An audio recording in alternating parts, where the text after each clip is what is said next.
Hello guys, what's up? So I'm back again for another tutorial video. So in this video, I will gonna show you how you can use emojis on your PC or laptop. So if you are interested, then keep on watching.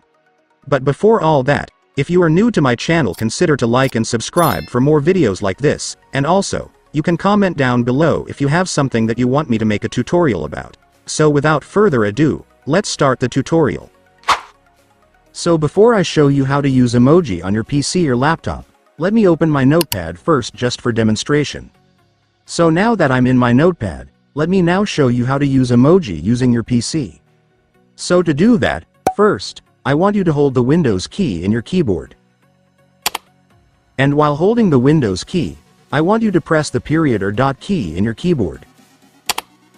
And after doing that, the emoji section will now appear on your screen. As you can see, there are many emojis you can use right here, so just select whatever you like.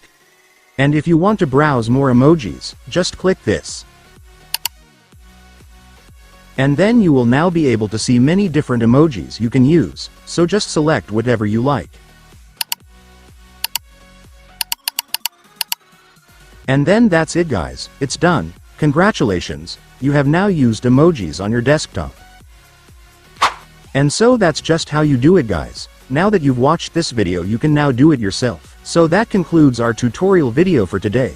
I hope it helped you. Thanks for watching. Goodbye.